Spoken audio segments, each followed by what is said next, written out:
Buenos días, estudiantes. Vamos a repasar para la bimestral de filosofía. A estudiar.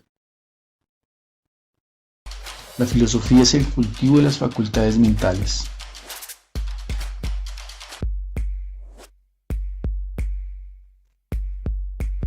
Miremos dentro del aspecto de Marx y de Rousseau cuáles son los elementos que se utilizan para hablar de justicia y derecho, dentro de lo que es el estado natural para Rousseau y para Marx la lucha de clases. Los filósofos se han dedicado a interpretar al mundo. De lo que se trata es de transformarlo. Marx.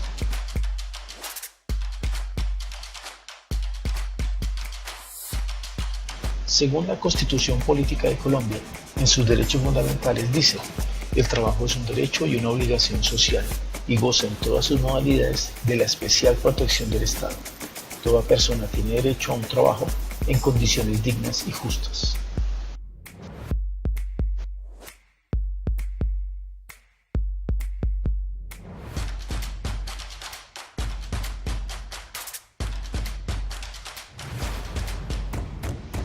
Un conjunto de hombres que salen de un subterráneo con dirección a sus trabajos en las fábricas, cual ovejas a su rebaño, ya el hombre no es visto como un recurso físico, sino como una máquina.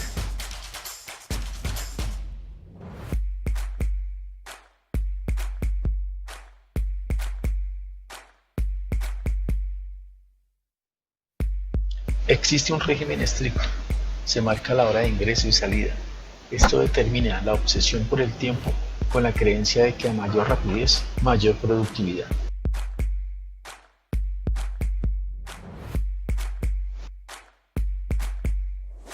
El capitalista está en su oficina, con cierta tecnología, pantallas para supervisar toda la empresa. Eso sin contar que la empresa trabaja con líneas de producción rutinarias y cada cierto tiempo exige el aumento de la velocidad.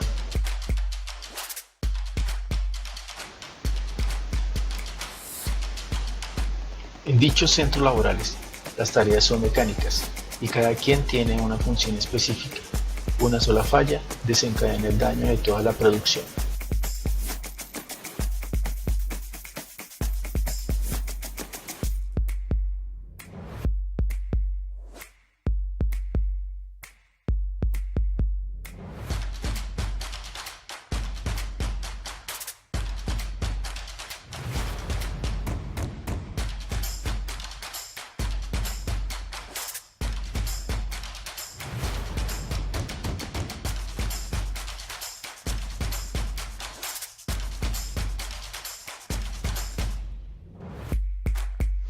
Marx ha fundamentado teóricamente el movimiento obrero, es clave para entender movimientos socialistas, comunistas y sindicales.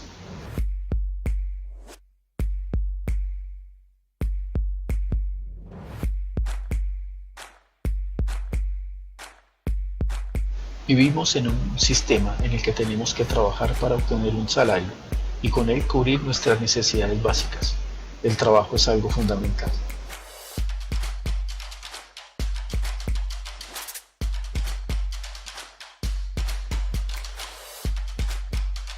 Pero, si el trabajo se desempeña en lugares no adecuados, con jornadas laborales de 12 horas sin interacción social y un salario miserable,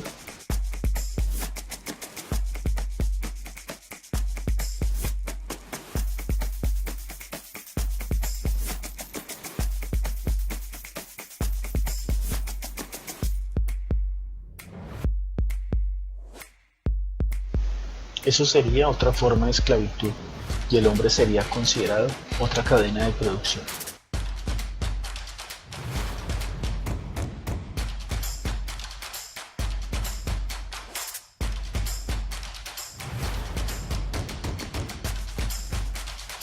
Cada gráfica representa los dueños de las líneas de producción, épocas históricas antigua, medieval y moderna.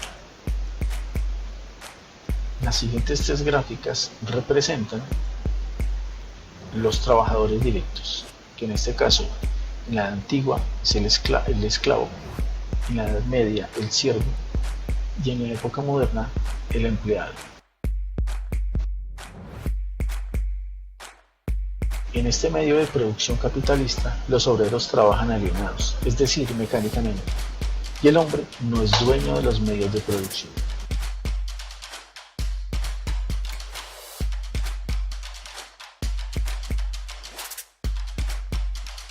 En este caso el arte,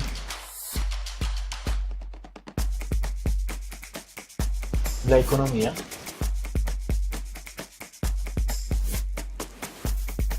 y la religión, para Marx, es la superestructura económica, ideología que legitima el poder.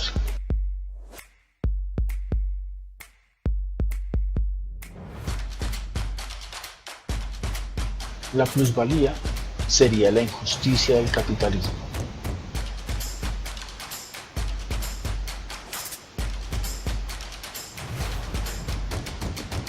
Que es el capital que produce el trabajador menos el capital consumido.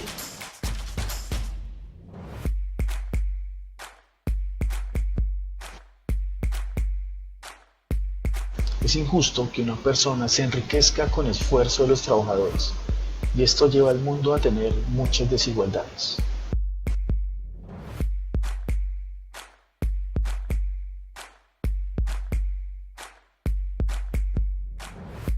Por eso es bueno que el sector obrero tenga conciencia de clase, se organicen y luchen contra la opresión capitalista.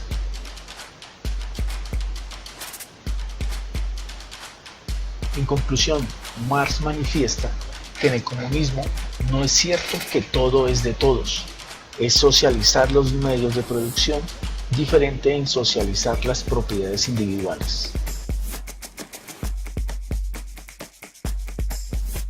El comunismo no priva a nadie de apropiarse de productos sociales, lo único que no admite es el poder de usurpar por medio de la apropiación del trabajo ajeno.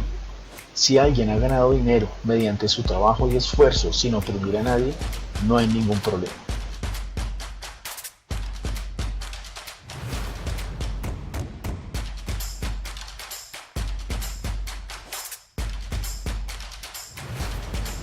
El problema es no tener propiedades. El problema es que esas propiedades que tienes las hayas obtenido con la explotación de los trabajadores.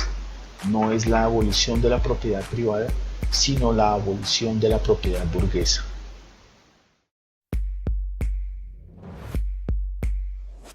La naturaleza. Estado original del hombre.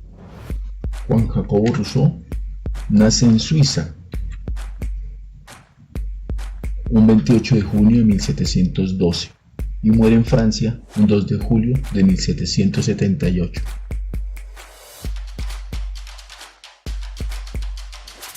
La pregunta fundamental de Rousseau: ¿cuál es el estado natural del hombre?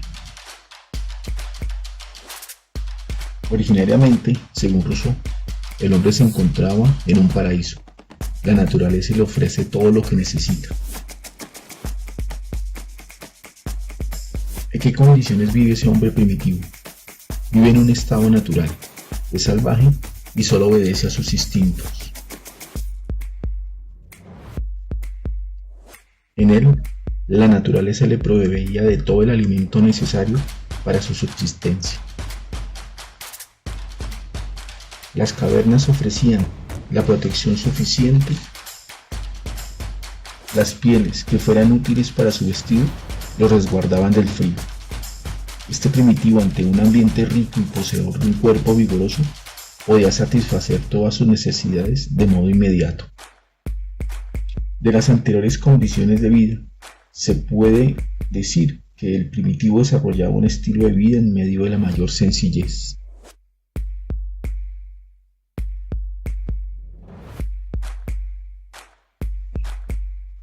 Entonces, ¿cuál es el estado social del hombre?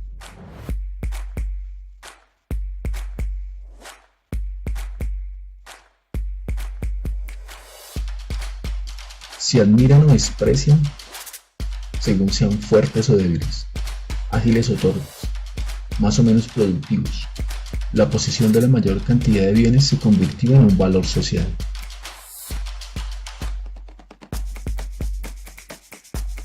El hombre y la mujer son apreciados por las posesiones que tienen. De ahí vienen los sentimientos de celos, envidia y odio. El egoísmo en la posesión de aquellos objetos y habilidades que provocan el aprecio público resulta siendo una complicación innecesaria en la vida del individuo.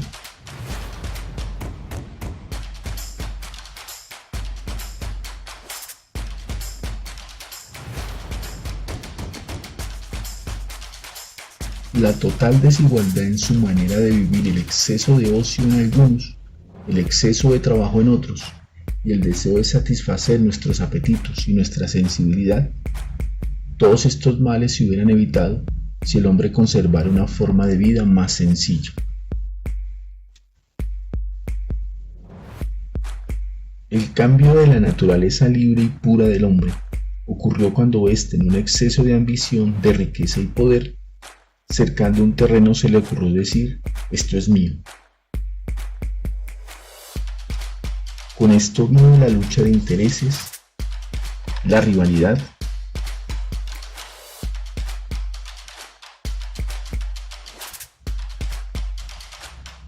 y sobre todo el factor más importante, el desarrollo de la desigualdad, el nacimiento de la propiedad privada.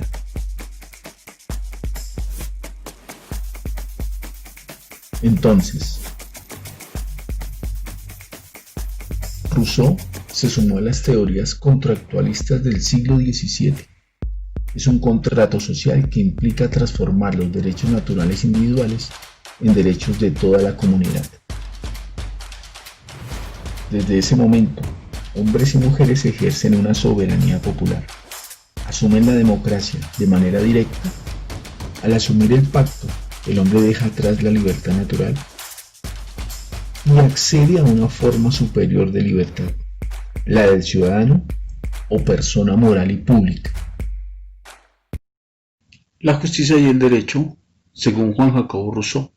Conclusiones. La primera, los derechos naturales que posee todo ser humano. La segunda, la ley se tornaría injusta cuando el gobierno usurpa la soberanía, es decir, es dictatorial y no permite la participación de la sociedad y tampoco garantiza sus derechos. Los derechos naturales del hombre se convierten en un orden legal. ¿Y cuáles son esos derechos naturales? Como la libertad, al trabajo, a la propiedad, es decir, a cubrir sus necesidades básicas. En el caso de Marx, la justicia y el derecho. La primera, en el comunismo se socializan los medios de producción, no las propiedades individuales. La segunda conclusión, las sociedades son más justas con la riqueza colectiva. La tercera, el trabajo como una necesidad vital donde el hombre hace posible todo su progreso. El hombre existe en la sociedad gracias a su trabajo, ya que es la base de la riqueza de las naciones. A todos ustedes, muchísimas gracias por su atención. Nos vemos en el encuentro Zoom. Feliz tarde.